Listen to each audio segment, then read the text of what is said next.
வெண்பா, நீ எவ்வளவு வேணா கத்து, எவ்வளவு வேணா மிரட்டு, ஆனா இன்னைக்கு காலையில உங்க மாளிகை கூடத்துல வச்சு என் இதழ்கள் உன் இதழ்களை தீண்டின அந்த ஒரு நொடியில உன் உடம்பு மனசு எனக்கு கட்டுப்பட்டு நின்னதை நான் மறக்க மாட்டேன்டி. இப்ப நீ என் பொண்டாட்டி ஆகிட்ட. நாளைக்கு காலையில உங்க ஜமீன் குடும்பமே போலீஸ கூட்டிட்டு வந்தாலும் உன்னை என்கிட்ட இருந்து பிரிக்க முடியாது, ஜாக்கிரதை என்று அத்தனை ஆழமான மிரட்டலோடு கூறிவிட்டு அங்கிருந்து சென்றான் மாறன். வாடாமுல்லை கிராமத்தின் அந்த பனி படர்ந்த நள்ளிரவில் இரு பரம்பரைகளின் கௌரவ போரும், மாறனின் அசுதரத்தனமான காதலும், கவிஞனின் பாசமும் விடிய போகும் அடுத்த நாள் காலைக்காக ஒரு மாபெரும் சட்ட போராட்டத்தையும் இரத்த களரியான யுத்த களத்தையும் தயார் செய்து கொண்டிருந்தது. ஜமீன் பெரியவர் மாணிக்கவேல் இட்ட அந்த அதிரடி உத்தரவின்படி மாணிக்க விலாசம் மாளிகையின் பிரம்மாண்ட கூடத்தில் அன்று நள்ளிரவை தாண்டியும் விளக்குகள் அணையவே இல்லை.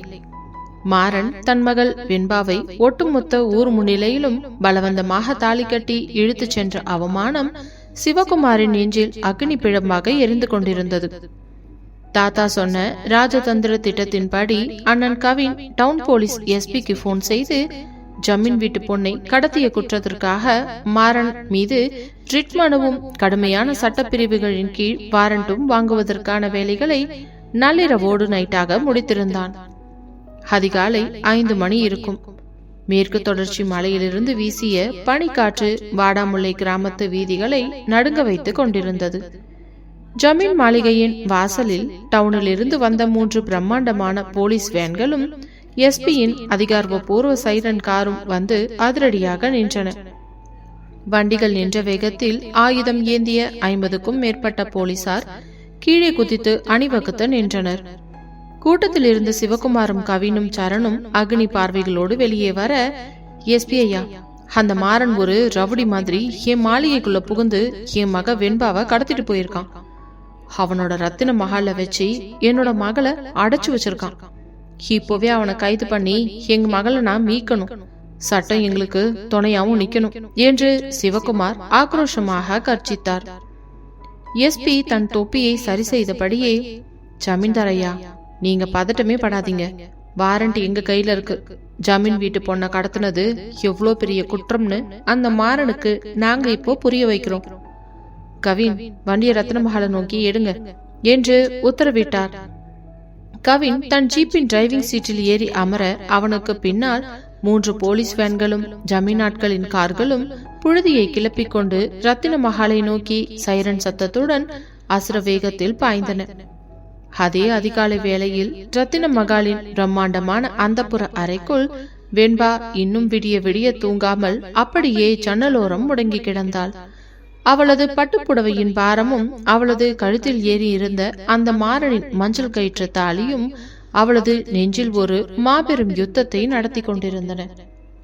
அவள் தன் விரல்களால் அந்த தாலியை மீண்டும் மீண்டும் தொட்டு பார்த்து கண்ணீர் வடித்து கொண்டிருந்தாள். அவளுக்கு மாறனின் மேல் அசுரத்தனமான கோபம் இருந்தது. தன்னை எல்லோர் முன்னாடியும் பலவந்தமாக இழுத்து வந்து தன் குடும்பத்தின் கௌரவத்தை அடியோடு சிதைத்ததற்காக. ஆனால் அதே சமயம் தன் அண்ணன் கவினின் வாளுக்கு முன்னால் நின்ற போதும் தன் மேல் அவனுக்கு இருந்த அந்த அசைக்க முடியாத உயிரை கொடுக்கும் காதலின் திமிரை நினைத்து அவளது அடிமனது அவனையும் அறியாமல் வியந்து நின்றது என்பதுதான் அவளுக்குள் இருந்த மாபெரும் ரகசியம். சற்றென்று மஹாலின் வாசலில் பயங்கரமான போலீஸ் சைரன் சத்தம் ஒலித்தது. வண்டிகள் வந்து பிரேக் அடித்து நிற்கும் சத்தமும், மாறன் வெளியே வாங்க என்று எஸ்பியின் மெகாபோன் சத்தமும் மஹாலின் 4 சுவர்களையும் அதிர வைத்தது. இதை கேட்டதும் வெண்பா திடுக்கிட்டு எழுந்தாள். அப்பாவும் அண்ணனும் போலீஸ கூட்டிட்டு வந்துட்டாங்க. இப்போ மாறன அவங்க அரெஸ்ட் பண்ண போறாங்களா என்று அவளது நெஞ்சு பயத்தில் தடதடவென்று அடித்துக் கொண்டது. மாறன் கைதாக போகிறான் என்ற எண்ணம் அவளுக்குள் ஏன் ஒரு புதிய தவிப்பை உண்டாக்குகிறது என்று அவளுக்கே புரியவில்லை. மஹாலின் பிரம்மாண்டமான கூடத்தில் மாறன் அத்தனை நிதானமாக கைகளில் தன் தங்கவாளை ஏந்தியபடி நின்றிருந்தான். அவனுக்கு இருபுறமும் அவனது விசுவாசியான குணாவும் 100கணக்கான ரத்தின மஹால் இளவட்டங்களும் தடிகளுடனும் ஆயுதங்களுடனும் வாசலை மறித்து நின்றனர். மாறன் மெதுவாக மஹாலின் பெரிய படிக்கட்டுகளில் இறங்கி வாசலுக்கு வந்தான். அவனது முகத்தில் எந்த ஒரு பயமோ நடுக்கமோ இல்லை. மாறாக சட்டத்தை ஏந்தி வந்திருக்கும் தன் எதிரிகளை எதிர்கொள்ளும் ஒரு மாசான புன்னகை அவனது உதடுகளில் பூத்திருந்தது. என்ன எஸ்பி சார், காலங்காத்தால என் ரத்னமஹால் வாசல்ல வந்து இப்படி சைரன் சத்தத்தை போடுறீங்க?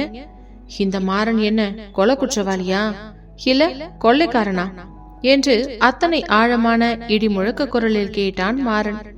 எஸ்பி தன் கையில் இருந்த வாரண்டை காட்டி முன்னால் வந்தவர், மாறன், திமிரா பேசாதீங்க. இந்த ஜமீன் சிவகுமாரோட மகள் வெண்பாவை அவங்களோட மாளிகையில இருந்து பலவந்தமா கடத்திட்டு வந்து இங்க அடைச்சு வச்சிருக்கேன்ற குற்றத்துக்காக உன்னை கைது செய்ய வாரண்டோட வந்திருக்கேன். மரியாதையா அந்த வாளை கீழே போட்டுட்டு கைய நீட்டு என்று துப்பாக்கியை காட்டி மிரட்டினார். அவருக்கு பின்னால் நின்ற கவின் தன் வாளை ஓங்கி, டேய் மாறா, போலீஸ் வந்துருச்சுடா, இப்பவாவது என் தங்கச்சியை என்கிட்ட ஒப்படைச்சிட்டு என்கிட்ட மண்டிடுடா பரம்பரை எதிரியே என்று ஆக்ரோஷமாக கத்தினான். மாறன் லேசாக சிரித்துவிட்டு தன் வாளை குணாவிடம் கொடுத்தான். என்ன கவின், கடத்தலா? யார் யார கடத்தனா? எஸ்பி சார், உங்க வாரண்ட்ல இருக்க சட்டம் எனக்கும் நல்லா தெரியும். ஒருத்தன் தான் முறை பொண்ண ஊர் மக்கள் முன்னாடி அக்னி சாட்சியா தாலி கட்டி தான் வீட்டுக்கு கூட்டிட்டு வந்தா அது கடத்தல் இல்லைங்க, கல்யாணம். வெண்பா இப்போ இந்த மாறனோட சட்டபூர்வமான மனைவி என்று அத்தனை கம்பீரமாக கூறினான் மாறன். டேய், தாலி கட்டினா அவ உன்னோட பொண்டாட்டி ஆயிடுவாளா? அவளுக்கு இந்த கல்யாணத்துல சம்மதமே இல்லடா, அவளை நீ பலவந்தமா வச்சிருக்க என்று சிவகுமார் தான் பிரம்பை நீட்டி கத்தினார். மாறன் மாடிப்படிக்கட்டை நோக்கி திரும்பி, வெண்பா கீழே வாமா என்று சத்தமாக அழைத்தான். உடனே அனைவரின் பார்வையும் மகாலின் மாடிப்பட்டுக்கட்டிலை நோக்கி திரும்பியது. வெண்பா மெதுவாக தன் புடவையை சரி செய்தபடி தன் கழுத்தில் இருக்கும் அந்த மாறனின் தாலியை கைகளால் பற்றியபடியே கீழே இறங்கி வந்தாள். அவளது கண்கள் அழுது வீங்கி இருந்தாலும் அவளது தோற்றத்தில் ஒரு புதிய தெளிவு தெரிந்தது. கவின் ஓடி வந்து அவளது கைகளை பற்றியவன், வெண்பா பயப்படாதம்மா, போலீஸ் வந்திருக்கு, இப்போவே இந்த மாறன் மேல கம்ப்ளைண்ட் கொடுமா, இவன் உன்னை அநியாயமா தூக்கிட்டு வந்துட்டான்னு ஒரு வார்த்தை சொல்லு, இவனை நாங்க ஜெயில போட்டுறோம் என்று ஆவலோடு கேட்டான். சிவகுமாரும் எஸ்பியும் அவளது பதிலுக்காக காத்து நின்றிருந்தனர். வெண்பா ஒரு நொடி மாறனின் கண்களை பார்த்தாள். மாறனின் பார்வையில் எந்த ஒரு மிரட்டலும் இல்லை. உன் குடும்பத்தின் கௌரவமா இல்லை என் தாலியின் நம்பிக்கையா என்று கேட்கும் ஒரு ஆழமான காதல் மட்டுமே இருந்தது. வெண்பா தன் அண்ணன் கவினின் கைகளை மெதுவாக விடுவித்தாள். அவளது கண்களிலிருந்து கண்ணீர் வழிய, அண்ணா, அப்பா, என்ன மன்னிச்சிடுங்க. மாறன் என் கழுத்துல தாலி கட்டினது உண்மைதான். ஆனா ஒரு பொண்ணுக்கு தாலி ஏறிட்டா அதுதான் அவளோட விதிப்பா. இப்போ நான் இந்த ரத்ன மகாலோட மருமகள். மாறன் என் புருஷன்பா. இப்போ நான் இங்கிருந்து உங்க கூட வரமாட்டேன். என் புருஷனை அரெஸ்ட் பண்ண எனக்கு சம்மதம் இல்லப்பா என்று ஒட்டுமொத்த போலீசார் முன்னிலையிலும் தன் தந்தை சிவகுமார் முன்னிலையிலும் அத்தனை தீர்க்கமாக தன் முடிவை உரைத்தாள் வெண்பா. இந்த அறிவிப்பை கேட்டதும் ஒட்டுமொத்த ரத்தின மகால் முற்றமே ஒரு கணம் ஸ்தம்பித்தது. சிவகுமாரின் கையில் இருந்த ஜமீன் பிரம்பு அதிர்ச்சியில் தரையில் விழுந்தது. கவின் தன் வாளை கீழே இறக்கி வெண்பாவின் முகத்தையே நம்ப முடியாமல் கண்கள் விரிந்து பார்த்தான். வெண்பா, நீ என்னடி பேசுற? இந்த மாறனோட தாலியை ஏத்துக்கிட்டியா? ஜமீன் சிவகுமாரோட ரத்தம் இப்போ பரம்பரை எதிரிக்கு முன்னாடி மண்டிடுறதுக்கு நீயே சம்மதிச்சிட்டியாடி என்று சிவகுமார் நெஞ்சு வெடிக்கும் வேதனையோடு கத்தினார். வெண்பா தலை குனிந்து கொண்டு அழுதாள். அவளுக்கு தெரியும், தான் இப்படி சொன்னால் தான் கண்டிப்பாக தன் குடும்பத்தினர் தன்னை தப்பாக நினைப்பார்கள் என்று. ஆனால் தன் கழுத்தில் ஏறிய அந்த தாலியும் மாறன் தன் மேல் வச்சிருக்கும் அந்த உயிரான காதலையும் அவளது பெண்மையால் மறுக்க முடியவில்லை என்பதுதான் அவளுக்குள் இருந்த மாபெரும் அசைக்க முடியாத உண்மை.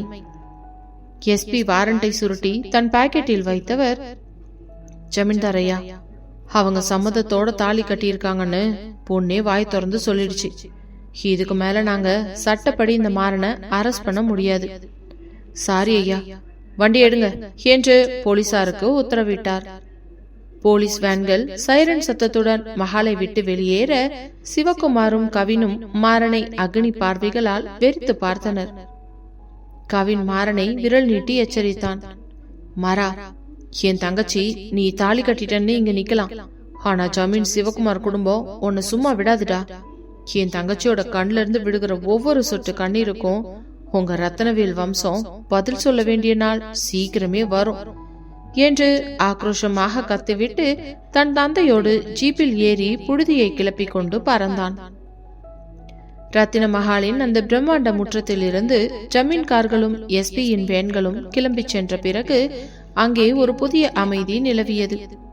எஸ்பி வாரண்டை சுருட்டிவிட்டு சென்ற அந்த வினாடி ஜமீன் வம்சத்தின் பாரம்பரிய சட்ட போராட்டத்திற்கு விழுந்த மாபெரும் அடியாக மாறியிருந்தது. வெண்பா தன் குடும்பத்தாரை அனுப்பிவிட்டு மகாலின் உள்கூடத்தை நோக்கி தன் காலடிகளை எடுத்து வைத்தாள். அவளது பட்டுப்புடவையின் பாரத்தை விட அவளது நெஞ்சில் ஏறியிருந்த அந்த மஞ்சள் கயிற்று தாலியின் பாரம் அவளை அதிகமாக அழுத்தியது. மாறன் தன் கார் சாவியை கைகளில் சுழற்றியபடி வெண்பாவிற்கு இணையாக நடந்து வந்தான். அவனது வெள்ளை நிற பருத்தி சட்டையும் வேட்டியும் அந்த அதிகாலை பனிக்காற்றில் லேசாக அசைந்தன. அவனது முகத்தில் தான் கட்டிய தாலியின் உரிமை வென்ற பெருமிதமும் ஜமீன் வீட்டு ஆட்களை தன் வாசலிலேயே திருப்பி அனுப்பிய கர்வமும் அப்பட்டமாக தெரிந்தன. பாத்தியா வெண்பா, உங்க அப்பா சட்டம் பேசி கூட்டிட்டு வந்த போலீஸ் வேன் இன்னைக்கு என் தாலியோட பவருக்கு முன்னாடி எந்த சத்தமும் இல்லாம திரும்பி போச்சுன்னு. நீ அவங்க முன்னாடி நின்னு என் புருஷனை அரெஸ்ட் பண்ண எனக்கு சம்மதம் இல்லைன்னு சொன்னப்போ உங்க அப்பா சிவகுமாரோட முகமே ஆடியோட இருண்டு போயிடுச்சு. இப்பவாவது புரிஞ்சுக்கோ, இந்த மாறன் நினைச்சா இந்த ஊர்ல எதையும் சாதிப்பான் என்றான் மாறன் தன் காந்த குரலில் அத்தனை ஆழமாக. வெண்பா கூடத்தின் நடுவே சட்டென்று நின்று மாறனை திரும்பி பார்த்தாள். அவளது கண்கள் அழுது வீங்கி இருந்தாலும் அவளது திமிர் அவளை அவனுக்கு முன்னால் மண்டியிட விடாமல் தடுத்தது. மாறன், நாங்க என் அப்பாவோட உயிரை காப்பாத்தவும் என் அண்ணன் கவினோட ரத்தம் இந்த மண்ணில் சிந்த கூடாதுன்றதுக்காகவும் தான் அப்படி பேசின நீ தவிர உன்னோட இந்த தாலிய மதிச்சு இல்லடா. என் குடும்பத்து முன்னாடி என்ன நீ ஒரு துரோகியா மாத்திட்டல்ல. என் அப்பா என்னை வெறுக்கிற அளவுக்கு கொண்டு வந்துட்ட. நீ என்ன இந்த மகாலுக்குள்ள அடைச்சு வைக்கலாம், ஆனா இந்த வெண்பாவோட மனச உன்னால ஒரு நாளும் ஜெயிக்க முடியாது. இன்னைக்கு என் குடும்பத்துக்கு நடந்த அவமானத்துக்காக இந்த அரண்மனைக்குள்ள உனக்கான நரகத்தை நானே உருவாக்குவேண்டா என்று தன் விரலை நீட்டி அத்தனை ஆக்ரோஷமாக சவால் விட்டாள் வெண்பா. மாறன் அவளது கோபத்தை கண்டு சற்றும் கலங்கவில்லை. அவனது உதடுகளில் அந்த பிடிவாதமான புன்னகை இன்னும் நீங்கவே இல்லை. வெண்பா, நீ எவ்வளோ வேணா சவால் விடு, ஆனா இந்த மாறனோட தாலி உன் கழுத்துல இருக்கிற வரைக்கும் நீ என் பொண்டாட்டி தாண்டி. நீ எப்படி எனக்கு மனைவியா வாழாம போக போறன்னு நானும் பாக்குறேன் என்று கூறிவிட்டு அவளை தாண்டி தன் நீண்ட நடையோடு மாடி அறையை நோக்கி சென்றான். அவனது அலட்சியமான அந்த புன்னகை அவளை இன்னுமே ஆத்திரமடைய செய்தது. வெண்பா கோபத்துடன் அவனது பின்னாடியே மாடி அறையை நோக்கி தன் காலடிகளை வேகமாக எடுத்து வைத்தாள். மதிய உணவு நேரம் நெருங்கிய போது மாணிக்க விலாசம் ஜமீன் மாளிகையின் பிரம்மாண்ட கூடமே ஒரு மயான அமைதியில் மூழ்கியிருந்தது. ஜமீன் பெரியவர் மாணிக்கவேல் தன் தேக்கு மர நாற்காலியில் அசைவற்று அமர்ந்து தன் கைபேசியையே வெறித்து பார்த்து கொண்டிருந்தார். சொத்து சுகத்துக்கோ பணப்பழத்துக்கோ பல தலைமுறைகளுக்கு உட்கார்ந்து சாப்பிட்டாலும் குறையாத அளவுக்கு பஞ்சமே இல்லாத மாபெரும் பரம்பரை அது. ஆனால் இன்று தங்களின் பணக்கார திமிரையும் தாண்டி குடும்பத்து மூத்த வாரிசான வெண்பா எதிரியின் கோட்டைக்குள் நின்று சொன்ன அந்த வார்த்தைகள் சிவகுமாரின் தந்தையுள்ளத்தை அடியோடு சுக்குநூறாக உடைத்திருந்தது. அப்பா, என் மக வெண்பா எனக்கு துரோகம் பண்ணிடுவான்னு நான் கனவுல கூட நினைக்கலப்பா. அந்த மாறன் பலவந்தமா தாலி கட்டி இருந்தாலும் அவன் நம்ம ஜமீன் கௌரவத்தை காப்பாத்த நம்ம கூட வந்திருக்கணும் இல்லப்பா. அவனுக்காக பறிஞ்சு பேசி நம்ம கௌரவத்தை அந்த ரத்தன மகால் முற்றத்திலேயே குழி தோண்டி புதைச்சிட்டாளேப்பா என்று சிவகுமார் நெஞ்சு வடிக்கும் வேதனையோடு விம்மினார். சக்திவேலும் கதிர்வேலும் தங்களின் அண்ணனின் தவிப்பை கண்டு கோபத்தின் உச்சியில் இருந்தனர். அண்ணா, அவ இனிமே நம்ம வீட்டு பிள்ளையே இல்லனா. பரம்பரை எதிரியோட தாலிக்கு கட்டுப்பட்டு நின்ன அவளை நாம இந்த நிமிஷமே நம்ம குடும்பத்திலிருந்து நீக்கிடணும். அவளால நம்ம குடும்ப மானமே போயிடுச்சு என்றார் சக்திவேல் ஆத்திரத்துடன். ஆனால் கவின் தன் கைகளில் இருந்த ஐபோனை இறுக்கமாக பிடித்தபடியே அங்கு வந்து நின்றான். அவனது கண்கள் அழுது அழுது சிவந்து போயிருந்தன. அவனுக்கு தன் தங்கை மேல் கோபம் இருந்தாலும் அவளது அந்த மௌன போராட்டத்தின் பின்னணியில் இருக்கும் அண்ணன் பாசத்தின் ரகசியம் அவனுக்கு லேசாக புரிய தொடங்கி இருந்தது. அப்பா, சித்தப்பா, நீங்க எல்லாம் வெண்பாவை தப்பா நினைக்காதீங்கப்பா. அவ மாறனோட தாலிக்கு ஆசைப்பட்டு அங்கே நிக்கலப்பா. இன்னைக்கு காலையில நாம போலீஸோட போனப்போ எனக்கும் மாறனுக்கும் நடுவுல ஒரு பெரிய ரத்த கலரியான சண்டை நடக்க போகுதுன்றது அவளுக்கு நல்லாவே தெரிஞ்சிருக்குதுப்பா. ஏன் உயிரை காப்பாத்துறதுக்காகவும் நம்ம குடும்பத்தோட ரத்தம் அங்க சிந்தக்கூடாதுன்றதுக்காகவும் தான் அங்க தன்னை துரோகிய அவ காட்டிக்கிட்டு நின்றுக்காப்பா. என் தங்கச்சியோட மனச எனக்கு தெரியும்பா என்றான் கவின், கண்களில் வழியும் கண்ணீரை துடைத்துக் கொண்டு. சரண் அங்கே வந்து கவினின் தோலை பற்றியவன், கவின் சொல்றதுல ஒரு நியாயம் இருக்கு பெரியப்பா. வெண்பா அவசரப்பட்டு எந்த முடிவும் எடுக்கல. அவ தாலியோட மரியாதையை காப்பாத்தி நம்ம எல்லாரோட உயிரையும் அங்க காப்பாத்தி இருக்கா. ஆனா அந்த மாறன் அவளை நிம்மதியா வாழ விட மாட்டான். அவனோட புது பண திமிரும் அவனோட அசுரத்தனமான காதலும் வெண்பாவை அங்க ஒரு சுத்து வட்டாரத்துல ஒரு பெரிய விவாத பொருளா ஆக்கும். நாம இப்போதைக்கு சட்டப்படியோ ஆயுதப்படியோ போனா முடியாது. ஏன்னா வெண்பாவை சம்மதிச்சிட்டா. ஆனா அந்த மகாலுக்குள்ள வெண்பா எப்படி மாறனை எதிர்கொள்ள போறான்னு நாம இங்கிருந்தே ஆழமா கண்காணிக்கணும். நம்ம ஆளுங்க சில பேரை ரத்ன மஹால் ஏரியாவில வாட்ச் பண்ண சொல்லியிருக்கேன் என்றான் சரண் தன் விவேகமான குரலில். பெரியவர் மாணிக்கவேல் தன் கைபேசியில் மேசையில் வைத்தார். அவரது கண்கள் ஒரு கேட்ட சிங்கத்தின் ராஜதந்திரத்தோடு மீண்டும் பிரகாசித்தன. சிவகுமார், கவினும் சரணும் சொல்றதுதான் சரிப்பா. வேண்பா நம்ம ரத்தம். அவ நம்ம கௌரவத்தை அவ்வளவு சீக்கிரம் விட்டு கொடுக்க மாட்டா. அவ அந்த ரத்தன மகாலுக்குள்ள போயிருக்கிறது ஒரு மனைவியா மட்டும் இல்ல, மாணிக்க விலாசத்தோட அக்னி பிழம்பத்தான் போயிருக்கா. அந்த மாறவனோட கர்வத்தை அவ அந்த மகாலுக்குள்ளேயே எப்படி உடைக்கிறான்னு நாம பொறுத்திருந்துதான் பார்க்கணும். அவளுக்கு ஒரு ஆபத்துனா நாம அடுத்த பிளான உடனே பண்ணணும் என்றார் பெரியவர் அத்தனை தீர்க்கமாக. மாலை 5 மணி இருக்கும். ரத்ன மகாலின் அந்த பிரம்மாண்ட அந்தப்புற அறைக்குள் நுழைந்த வெண்பாவிற்கு ஒரு நிமிடம் என்ன செய்வதென்றே புரியவில்லை. நேற்று அதிகாலையில் இருந்து இன்று வரை அந்த பாரமான கல்யாண பட்டு புடவையிலேயே அவளது உடல் சிக்குண்டு கிடந்தது. விடிய விடிய தூங்காத களைப்பும் அழுது வீங்கிய கண்களுமாக இருந்தவளுக்கு குளித்துவிட்டு உடை மாற்ற வேண்டும் என்ற தவிப்பு ஏறியது.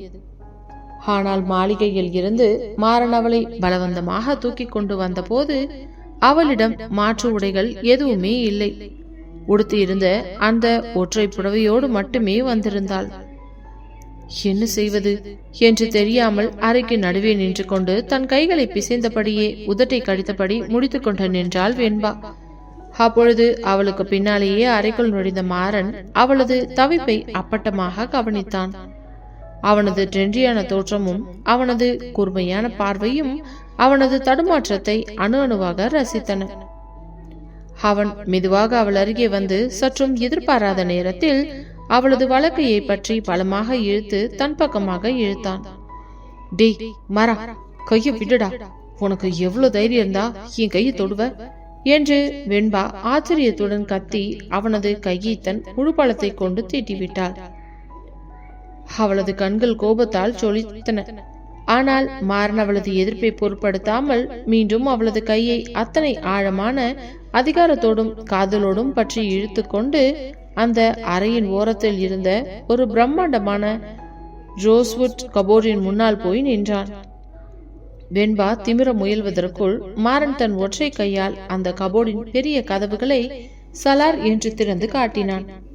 அந்த கபோர்டின் ஒரு பெரிய பகுதி முழுக்க அடுக்கப்பட்டிருந்த விஷயங்களை எல்லாம் பார்த்த வெண்பா அடுத்த வினாடி தன் கைகளை தானாக தளர்த்தி கண்களை அகல விரித்து மாபெரும் ஆச்சரியத்தில் அப்படியே உறைந்து போய் நின்றாள். அங்கே அவளுக்கு பிடித்தமான பல வண்ண காட்டன் சுடிதார்கள், மென்மையான காட்டன் புடவைகள், பல பழக்கும் சில்க் புடவைகள் என அனைத்துமே அத்தனை நேர்த்தியாக அடுக்கி வைக்கப்பட்டிருந்தன. அது மட்டும் இல்லாமல் அந்த உடைகளுக்கு பொருத்தமான பல வண்ண வளையல்கள், கம்மல்கள் அல்லது பிராண்டட் மேக்கப் ஐட்டம்ஸ், சென்ட் பாட்டில்கள் என ஒரு பெண்ணுக்கு தேவையான அத்தனை விஷயங்களும் அங்கே ஒரு பெரிய ஷோரூம் போல அடுக்கப்பட்டிருந்தன. ஒவ்வொரு பொருளும் அத்தனை ரசனையோடு தேர்ந்தெடுக்கப்பட்டிருந்தது. அப்பட்டமாக தெரிந்தது வெண்பா வியப்போடு அந்த பொருட்களை பார்த்துவிட்டு நம்ப முடியாமல் மாறனின் முகத்தை திரும்பி பார்த்தாள். அவளது நெஞ்சுக்குள் ஒரு மாபெரும் புயலை வீச தொடங்கியது. மாறன் அவளது முகத்தையே உற்று பார்த்து தன் காந்த குரலில் அத்தனை ஆழமாக பேச தொடங்கினான். வெண்பா, உன்னை நான் என்னைக்கோ என் மனசுல பொண்டாட்டியா நினைச்சிட்டேன்டி. நீ இந்த வீட்டுக்கு ஜமீன் முறைப்படி மருமகளா வருவியோ இல்லையோ, ஆனா இந்த மாறனோட பொண்டாட்டியா கண்டிப்பா வருவேன்னு எனக்கு அசைக்க முடியாத நிச்சயம் இருந்துச்சு. அதனாலதான் டவுனுக்கு போறப்ப எல்லாம் உனக்கு தேவையானது எல்லாத்தையும் நான் ஒவ்வொரு விஷயமா பார்த்து பார்த்து செலக்ட் பண்ணி மொத்தமா வாங்கி வச்சிட்டேன். நீ கட்டின சேலையோட மட்டும்தான் என் வீட்டுக்கு வரணும்னு நான் ஆசைப்பட்டேன். அதே மாதிரியே நீ இன்னைக்கு அந்த புடவையோட மட்டும்தான் வந்திருக்க. இனிமே இங்க இருக்கிற எல்லாமே இந்த மாறன் உனக்காக உருவாக்குன உலகம் மட்டும் தாண்டி. போய் குளிச்சுட்டு ட்ரெஸ் மாத்திக்கோ, அப்புறம் சாப்பிடலாம் என்றான் மாறன் அத்தனை அன்பாகவும் கர்வத்தோடும். மாறன் காட்டிய அந்த அலாதியான ஆழமான காதல் வெண்பாவின் நெஞ்சை ஒரு நொடி உலுக்கியது உண்மைதான். ஆனால் தன் குடும்பத்திற்கு அவன் கொடுத்த அவமானமும் ஜமீன் திமிரும் அவளை உடனே உருகவிடவில்லை. அவள் தன் கண்களில் இருந்த ஆச்சரியத்தை மறைத்து கொண்டு மாறனை தீயாக முறைத்து பார்த்தவள் அந்த கபோர்டில் இருந்த ஒரு மிக சாதாரணமான எளிமையான காட்டன் புடவையை மட்டும் அத்தனை வேகம் மற்றும் பிடிவாதத்தோடு கைகளில் எடுத்துக்கொண்டவள் மாறனின் முகத்திற்கு நேராக தன் கர்வ பார்வையை வீசிவிட்டு ஒரு வார்த்தை கூட பேசாமல் விறுவிறுவென்று அந்த அறையின் குளிர் அறைக்குள் புகுந்து கதவை டொம் என்று சாத்தினாள் வெண்பா. குளியலறையின் பிரம்மாண்டமான தேக்கு மர கதவு டொம் என்ற சட்டத்துடன் சாத்தப்பட்ட பின்பும் மாறன் அந்த மூடிய கதவையே சில நிமிடங்கள் ரசனையோடு பார்த்து கொண்டு நின்றிருந்தான். அவனது உதடுகளில் இருந்த அந்த பிடிவாதமான புன்னகை இன்னும் ஆழமாகி கொண்டிருந்தது. வெண்பா தன் கைகளில் அத்தனை வேகம் மற்றும் ஆத்திரத்தோடு அள்ளி சென்ற அந்த எளிய காட்டன் புடவை அவளது திமிரையும் தாண்டி அவனுக்குள் ஒரு புதிய காதலை தூண்டிக் கொண்டிருந்தது. வெண்பா, நீ எவ்வளோ வேணா என்னை முறைச்சு பாரு, எவ்வளோ வேணாலும் கோவப்படு. ஆனா இந்த மாறன் உனக்காக பார்த்து பார்த்து சேர்த்த இந்த உலகத்தை உன்னால அவ்வளவு சீக்கிரம் வெறுத்துட முடியாதுடி. நீ குளிச்சு முடிச்சுட்டு வெளியே வர்றப்போ உன்னோட இந்த கோபம் இன்னும் எப்படி மாறப்போகுதுன்னு நான் இங்கிருந்தே பாக்குறேன் என்று தனக்குள்ளேயே முணுமுணுத்து கொண்ட மாறன் அத்தனை நிதானமாக அந்த அறையின் பெரிய பால்கனியை நோக்கி தன் காலடிகளை எடுத்து வைத்தான். மாலை நேரத்து அந்திச்சூரியன் மறைந்து வாடாமுல்லை கிராமத்தின் மேல் நள்ளிரவுக்கான அடர்ந்த இருளும் பனிமூட்டமும் மெல்ல மெல்ல கவ்வத் தொடங்கியிருந்தது. ரத்தின மஹாலின் பிரம்மாண்டமான அந்தப்புற அறைக்குள் குளியலறையின் கதவு மெதுவாக திறக்கப்படும் சத்தம் கேட்டது. வெண்பா குளித்து முடித்துவிட்டு தன் ஈர கூந்தலை ஒரு வெள்ளை துண்டால் மென்மையாக கட்டியபடியே வெளியே வந்தாள். மாறன் கொடுத்த அந்த எளிய இளம்பச்சை நிற காட்டன் புடவை அத்தனை நேர்த்தியாக அவளது உடம்பை தழுவியிருந்தது. மஞ்சள் தேய்த்து குளித்திருந்ததால் அவளது முகம் அந்த விளக்கு வெளிச்சத்தில் ஒரு புதிய பேரொளியோடு பிரகாசித்தது. ஆனால் அவளது கழுத்தில் அப்பட்டமாக துலங்கிய மாறனின் அந்த மஞ்சள் கயிற்று தாலி மட்டும் அவளுக்குள் இருக்கும் பரம்பரை பகையையும் அவளது குடும்பத்தின் அவமானத்தையும் நினைவூட்டிக் கொண்டே இருந்தது. அவள் தன் ஈரக்கூந்தலை அவிழ்த்து ஜன்னலோரமாக நின்று காய வைக்க தொடங்கினாள். காற்றில் பறந்த அவளது கூந்தலின் மல்லிகைப்பூ வாசம் அந்த அறை முழுவதையும் ஆக்கிரமித்தது. பால்கனியில் நின்று கொண்டிருந்த மாறன் அந்த நறுமணத்தை உணர்ந்த அடுத்த வினாடி அறைக்குள் நுழைந்தான். அவனது கருப்பு நிற ஜீன்ஸ் பேண்ட்டும் ஆலிவ் கிரீன் நிற டி ஷர்ட்டும் அவனது அசரத்தனமான கம்பீரத்தை இன்னும் அதிகமாக காட்டிக் கொடுத்தன. அவன் வெண்பாவின் அருகில் வந்து அவளது ஈரமான கூந்தலையும் அவளது கோபமான கண்களையும் அணு அணுவாக ரசித்து பார்த்தவன், இந்த ட்ரெஸ் உனக்கு செம்ம கச்சிதமா பொருந்தி இருக்கு வெண்பா. நான் சொன்னேன்ல, உனக்காக ஒவ்வொரு பொருளையும் இந்த மாறன் பார்த்து பார்த்து தான் செலக்ட் பண்ணினேன்னு. இப்பவாவது இந்த மகாலோட மருமகளா உனக்கு சந்தோஷம் இருக்காடி என்று மாறன் தன் காந்த குரலில் அத்தனை ஆழமாக கேட்டான். வெண்பா தன் கூந்தலை துடைப்பதை சட்டென்று நிறுத்திவிட்டு மாறனை தீயாக முறைத்து பார்த்தாள். அவளது ஜமீன் திமிர் அவனது அந்த அன்பான பேச்சை கண்டு உருகிவிடக் கூடாது என்பதில் அவளது பிடிவாத குணம் குறியாக இருந்தது. மாறன், நான் இந்த புடவைய கட்டிக்கிட்டு இருக்கிறது வேற வழி இல்லாம தான்.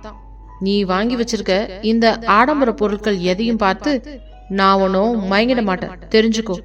நீ என் குடும்பத்தை ஊர் முன்னாடி அசிங்கப்படுத்திட்டு இப்போ இங்க வந்து எனக்கு புருஷன் மாதிரி பாசம் காட்டுறத நினைச்சா எனக்கு அருவருப்பா இருக்குதுடா.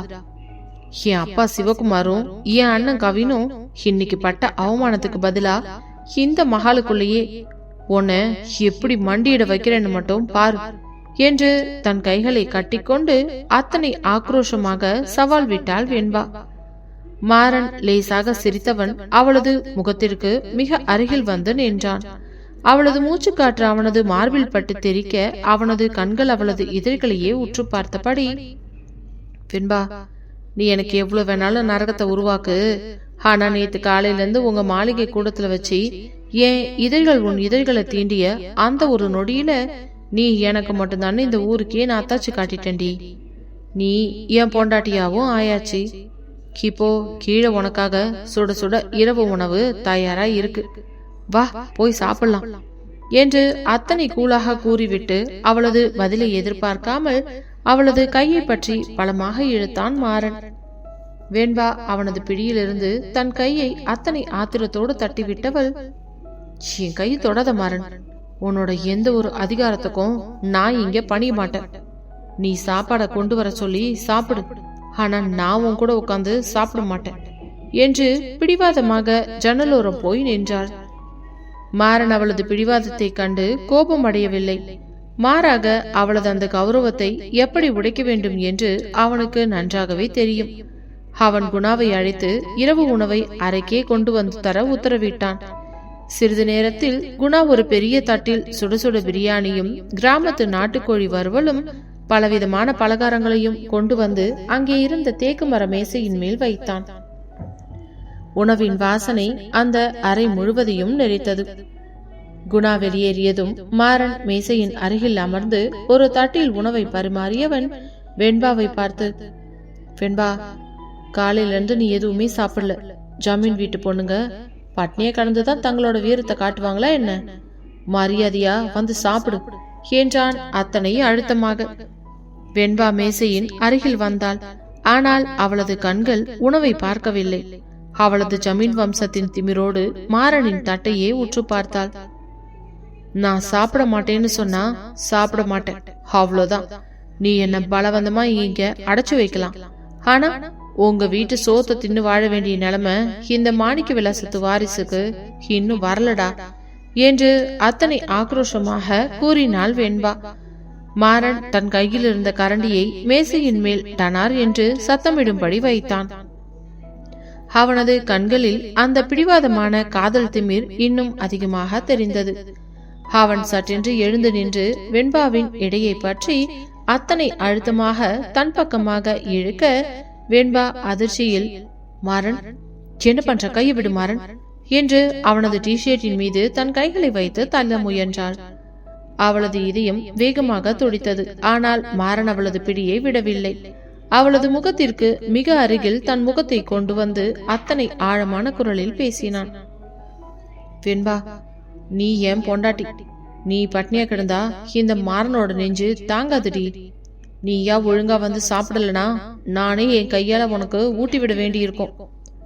அதுக்கப்புறம் நடக்க போற எந்த விஷயங்களுக்கும் இந்த மாறன் பொறுப்பில்ல, ஜாக்கிரதை என்று அத்தனை ஆழமான மிரட்டலோடும் காதலோடும் கூறினான் மாறன்.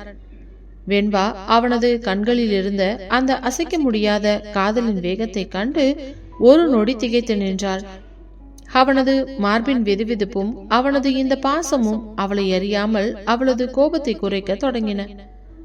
அவள் தன் கைகளை மெதுவாக தளர்த்தி மாறனை முறைத்து பார்த்தபடியே மேசையின் அருகில் அமர்ந்து உணவை சாப்பிட சம்மதித்தாள். அறைக்குள்ளே பரவியிருந்த நாட்டுக்கோழி வறுவலின் காரமான வாசனையும் பிரியாணியின் மனமும் வெண்பாவின் பசியை தூண்டினாலும் அவளது திமிர் அவளை அத்தனை சீக்கிரம் மண்டியிட விடவில்லை. மாறன் தன்னை அத்தனை ஆழமான மிரட்டலோடு நெருங்கி, நானே என் கையால ஊட்டி விட வேண்டி இருக்கும் என்று சொன்ன அந்த வினாடி அவனது அசுரத்தனமான காதலின் திமிரை அவளால் தட்ட முடியாமல் போயிற்று. தன் அண்ணன் கவினின் உயிருக்கும் தனது குடும்பத்தினருக்காக பயந்து இந்த மகாலுக்குள் வந்தவள் தன் கர்வ பார்வையால் மாறனை சுட்டரிப்பது போல முறைத்து கொண்டே மேசையின் அருகில் அமர்ந்தாள். தட்டில் இருந்த உணவை மிக மெதுவாக விரல் நுனிகளால் பிசைந்து வாயில் வைத்தவள் அவளது கண்கள் மாறனின் முகத்தை விட்டு அகலவே இல்லை. மாறன் அவளை எதிரே அமர்ந்து அத்தனை ரசனையோடு அவளது ஒவ்வொரு அசைவையும் கவனித்துக் கொண்டே சாப்பிடத் தொடங்கினான். அவனது அந்த ஆலிவ் கிரீன் நிற டிஷர்ட்டும் கலைந்த தலைமுடியும் அவனது அழகை அந்த இரவு வெளிச்சத்தில் இன்னும் அப்பட்டமாக காட்டிக் கொடுத்தது. என்ன வெண்பா, இந்த மாறன் வீட்டு சோறு உனக்கு நஞ்சா தெரியுதா? சாப்பாட்டுல எந்த குறையுள்ளடி. சமைச்சது நம்ம மகளோட பழைய சமையல்காரர் முனியாண்டி அண்ணன். உங்க ஜமீன் மாளிகை சமையலை விட இது கொஞ்சம் காரமா தான் இருக்கும் என்றான் மாறன் தன் காந்த குரலில் லேசான குறும்புடன். வெண்பா தன் கையில் இருந்த உணவை மென்று விழுங்கிவிட்டு தன் உதடுகளை துடைத்துக் கொண்டாள். அவளது கழுத்தில் இருந்த அந்த புதிய மஞ்சள் கயிற்று தாலி அவளது காட்டன் புடவையின் பார்டருக்கு நடுவே லேசாக அசைந்தது. மாறன், நான் இப்ப சாப்பிட்டேன்றதுக்காக நான் உனக்கு ஏத்துக்கிட்டேன்னு நினைச்சுக்காத. இந்த தாலியோட மரியாதைக்காகவும் என் அப்பாவோட கௌரவத்துக்காகவும் தான் நான் இங்க உன்னோட சாப்பாட்டை தொடுறேன். நீ என்ன பலவந்தமா இங்க அடைச்சு வச்சிருக்கலாம். ஆனா விடிய போகும் அடுத்த கால எங்க ஜமீன் குடும்பம் என்ன முடிவு எடுக்க போகுதுன்னு உனக்கு தெரியாது. என் அண்ணன் கவினும் சரணும் உன்னை சும்மா விட மாட்டாங்கடா என்று அத்தனை ஆக்ரோஷமாக கூறினாள் வெண்பா. மாறன் தன் தட்டை தள்ளி வைத்துவிட்டு மேசையின் மேல் இரு கைகளையும் ஊன்றி அவளது முகத்திற்கு நேராக குனிந்தான். அவனது கூர்மையான கண்கள் அவளது பயந்த கண்களை ஊடுருவின. வெண்பா, ஹோ அண்ணன் கவின் என் மச்சாண்டி. அவன் மேல என் கோவப்படுறதுல எந்த தப்பும் இல்லை. ஆனா அவனால இந்த மாறனோட இலையை தாண்டி உன்னை ஒரு அடி கூட கூட்டிட்டு போக முடியாது. நாளைக்கு காலையில உங்க ஜமீன் குடும்பம் என்ன பிளான் பண்ணினாலும் இந்த மாறனோட அதிகாரமும் காதலும் உன்னை ஏமார்போட தான் வச்சிருக்கும். ஜாக்கிரதை என்று அத்தனை தீர்க்கமாக சொன்னான். சாப்பிட்டு முடித்ததும் வெண்பா ஒரு வார்த்தை கூட பேசாமல் எழுந்து அந்த அறையின் பெரிய பால்கனியை நோக்கி நடந்தாள். மாறன் அங்கே இருந்த படுக்கையில் சாய்ந்து கொண்டு தனது ஐபோனை திறந்து பிசினஸ் மெயில்களை எல்லாம் பார்க்க தொடங்கினான். 1/2 மணி நேரம் கழித்து வாடாமுல்லை கிராமமே ஒரு பயங்கரமான பனிமூட்டத்தின் பிடியில் உறைந்து போயிருந்தது. ரத்தின மகாலின் அந்தப்புற அறைக்குள் ஒரு மெல்லிய இரவு விளக்கு மட்டுமே எரிந்து கொண்டிருக்க, வெண்பா பால்கனியின் கைப்பிடி சுவரை பிடித்து கொண்டு தூரத்தில் கும்மிரட்டில் மௌனமாக தெரிந்த தன் மாணிக்க விலாசகம் ஜமீன் மாளிகையின் திசையையே வெறித்து பார்த்து கொண்டிருந்தாள். அவளது ஈரக்கூந்தல் பனிக்காற்றில் லேசாக அசைந்து அவளது தோள்களை நனைத்தது. அவளது கண்களிலிருந்து கண்ணீர் துளிகள் கன்னங்களில் வழிந்தோடின. அப்பா, அண்ணா, என்ன மன்னிச்சிடுங்கப்பா. நான் மாறனோட தாலிக்கு கட்டுப்பட்டு இங்க நின்னது இந்த ஊர் மக்கள் முன்னாடி நம்ம குடும்பத்தோட கௌரவத்தை காப்பாத்ததான். ஆனா உங்க முன்னாடி நான் இப்போ ஒரு துரோகியா மாறி நிக்கிறேனப்பா. இந்த மாறனோட அசுரத்தனமான காதலுக்கு முன்னாடி என் ஜமீன் திமிரால ஏன் நிமிர்ந்து நிக்க முடியலன்னு எனக்கே தெரியலையே என்று தன் நெஞ்சை கையில் வைத்து கொண்டு தனக்குள்ளேயே உருகினாள் வெண்பா. அப்போது அவளுக்கு பின்னால் ஒரு மாபெரும் நிழல் போல வந்து நின்றான் மாறன். அவனது வெள்ளை நிற பகுதி சட்டையும் வேட்டியும் அந்த நிலவொளியில் அலாதியாக பிரகாசித்தன. அவன் அவளது நடுங்கும் தோள்களை தன் பெரிய கைகளால் மெதுவாக பற்றினான். அவனது கைகளின் வெதுவெதுப்பு அவளது உடம்பிற்குள் ஒரு புதிய சிலிர்ப்பை உண்டாக்கியது.